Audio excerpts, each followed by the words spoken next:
Hello everyone, welcome to Unspecific Tree. In this session, we are going to see one more PYQ from this chapter circle.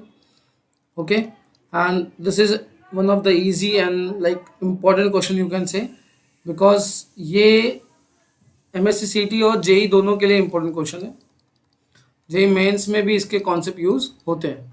ठीक है, यहाँ पे क्या बोला है, given two circles x square plus y square है ना, ऐसे 8x minus 6y and minus 24 equal to 0 and some circle यहाँ पे दिया x square plus y square minus 4x plus 10y plus 20 equal to 0. So they are option A touching externally, concentric, touching internally and disjoint. तो my dear students, ये जो इन touching externally और internally का formula होता है वो क्या होता है, दो सर्कल के बीच में अगर सेंटर C1 C2 का magnitude is equal to R1 plus R2 हो जाए. ठीक है, what is C1 C2? Centre of a circle. दो सर्कल है, अगर उनका सेंटर ठीक है बाहर से एक्सटर्नली टच कर दे तो पहले वाला, हाँ ठीक है, उसका कंडीशन है ये कि बाहर से अगर टच करे तो distance between their centres is equal to R1 plus R2. Internal touch का क्या होता है ये, ठीक है, मतलब अंदर से टच कर दे तो ये उसका फॉर्मूला होता है मेरे स्टूडेंट्स. ठीक है, उसका क्या फॉर्मूला होता है, centre between two distance between two centre is equal to mod of R1 minus R2. तो ये दो चीज़ें हम लोग को यहाँ पे चेक करना है बस. ठीक है, दो चीज़ें हम लोग जैसे चेक किए, और देखो यहाँ पे कॉन्सेंट्रिक का मतलब होता है सेंटर सेम होना, और डिसजॉइंट का मतलब क्या हो गया, R1 प्लस R2 की value is less than centre between ना C1 C2. अगर ऐसा हुआ तो डिसजॉइंट हो, मतलब ये टच ही नहीं कर रहे, क्योंकि समझ में आया ना, अगर ये वाली value distance between the centres is greater than radius R1 plus R2 तो टच नहीं करते. तो ये चार केस अपने पास है, तो फटाफट हम लोग चेक करते हैं. सबसे पहले आपको इसका सेंटर्स निकालना पड़ेगा. ठीक है, तो देखो आपको कोई सर्कल कोई भी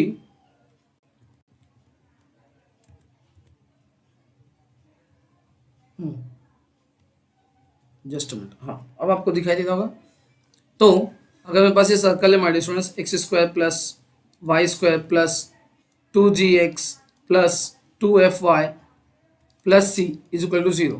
तो इसका सेंटर क्या होता है माय डियर स्टूडेंट्स, इसका सेंटर होता है minus G comma minus F. ठीक है, ये इसका सेंटर होता है माय डियर स्टूडेंट्स. ओके, उसके बाद रेडियस क्या होता है, तो रेडियस होता है under root of g square plus f square minus c. तो ये सर्कल का जनरल अगर अपना ये स्टैंडर्ड फॉर्म है उसका ये फॉर्मूला होता है. ठीक है, सेंटर का फॉर्मूला और ये रेडियस का फॉर्मूला. तो अगर हम लोग यहाँ पे इसको पहला वाला देखें, तो फर्स्ट वन अगर हम लोग देखें my dear students, first one, तो यहाँ पे आपका ऑब्जर्व करो, ये देखो है ना, तो यहाँ पे क्या लिखा हुआ है, जो भी वैल्यू माय डियर स्टूडेंट यहाँ पे है उसका आधा करना है. देखो ना, यहाँ पे क्या था, 2gx था, तो हमको क्या करना है, इसका आधा, 2gx का आधा इज योर g, राइट, और फिर माइनस साइन. तो इसका आधा करेंगे तो हम लोग सेंटर मिलेगा 4 विथ माइनस साइन, कॉमा इसका आधा, तो यहाँ पे देखो -6 है, उसका +3 हो जाएगा. तो this is your centre. Okay, ये आपका सेंटर हो गया. अब रेडियस का फॉर्मूला क्या आएगा माय डियर स्टूडेंट्स, रेडियस का फॉर्मूला आएगा अंडर रूट ऑफ इनका स्क्वायर 16 प्लस 9. ठीक है, 16 प्लस 9 माइनस, यहाँ देखो कांस्टेंट टर्म ऑलरेडी माइनस में है, तो माइनस ऑफ माइनस बिकम +24. तो ये कितना हो जाएगा, देखो ध्यान से, ये हो गया 25 प्लस 24, ये 49 आ गया माय डियर स्टूडेंट्स, और इसका आ गया 7. तो रेडियस मिल गया 7 इस सर्कल का, और सेंटर मिल गया. ओके, सिमिलरली हम लोग दूसरे सर्कल के लिए निकालेंगे. तो यहाँ पे देखो इस सर्कल के लिए, ठीक है, मैं दूसरा कलर यूज करूंगा, यहाँ पे ब्लू यूज कर लेता हूँ. तो यहाँ पे देखो ये -4 है, तो वो +2 हो जाएगा उसका आधा सेंटर, राइट, कॉमा ये हो जाएगा -5, तो ये उसका सेंटर आ गया. और रेडियस क्या होगा माय डियर स्टूडेंट्स, रेडियस हो जाएगा अंडर रूट ऑफ, ये R2 बोल देते हैं, C2 बोल देते हैं, C1 एंड R1. तो ये क्या हो जाएगा माय डियर स्टूडेंट्स, ये हो जाएगा 2 का स्क्वायर 4 प्लस 5 का स्क्वायर, मतलब इसका स्क्वायर किया तो 25, एंड देन माइनस कितना 20 C की वैल्यू, राइट. तो ये कितना हुआ, ये हो गया 9, तो R2 की वैल्यू हो गई 3.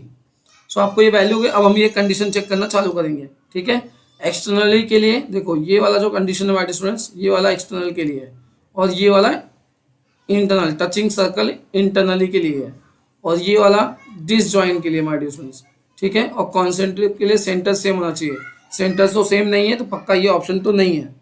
अंडरस्टूड, ये तीनों में से एक है। तो चलो चेक करते हैं कौन सा यहाँ पे, आपने भी अगर देख लिया होगा तो एक बार इसको है ना आप खुद भी सॉल्व कर सकते हैं। तो हमारे पास, चलो लेट्स सी, तो यहाँ पे हमारे पास, एक मिनट थोड़ा और नीचे लेना पड़ेगा मुझे, हाँ सेंटर्स दिख रहा है, रेडियस दिखाई दे रहा है, ठीक है। तो यहाँ पे C1 और C2, मतलब इनके डिस्टेंस फॉर्मूला लगा दो हमारे, distance formula between this 2 points, है ना। C1 कितना है यहाँ पे 2, -5 है, और 4 -4, 3, इन लोग के बीच में डिस्टेंस फॉर्मूला, तो अंडर रूट ऑफ, है ना। देखो 2, अगर हम लोग इसको -4 के लिए ले या फिर 2 माइनस ऐसा करो तो ना चलेगा, तो 2 माइनस ये किया तो +4 हो जाएगा, ठीक है, उसका स्क्वायर, ठीक है। याद है formula, distance between 2 points, x2 - x1 का whole square plus y2 - y1 का होल स्क्वायर अंडर रूट में डिस्टेंस का फॉर्मूला, तो वही मैं कर रहा हूँ, ठीक है। +3 यहाँ पे मैं, ये -5 है हमारे स्टूडेंट्स, सो अब मैं क्या कर रहा हूँ, -5 - 3 का होल स्क्वायर, तो ये आ जाएगा मेरे पास, ये हो गया 636 और ये हो गया 8, तो 8 का 64, तो ये हो जाएगा 100, माइनस है तो प्लस हो जाएगा हमारे स्टूडेंट्स, 100 का आ गया 10, ठीक है। तो C1 C2 आ गए 10। अब R1 प्लस R2 करके देखते हैं, तो R1 प्लस R2 कितना हो रहा है हमारे students, where is R1, this is your R2, this is your R1, 7, तो ये 3 + 7 ये भी 10 आ रहा है, तो इसका मतलब ये लोग एक्सटर्नली टच कर रहे हैं। तो ऑप्शन कौन सा हमारा सही होगा यहाँ पे ऑप्शन हमारा ए, ठीक है। सो आई होप आपको समझ में आया, मैंने बहुत कोशिश किया बहुत फास्ट बताऊं, ठीक है। अगर समझ में आया तो लाइक शेयर सब्सक्राइब कर सकते हो। Bye bye, take care, all the best for your upcoming exams.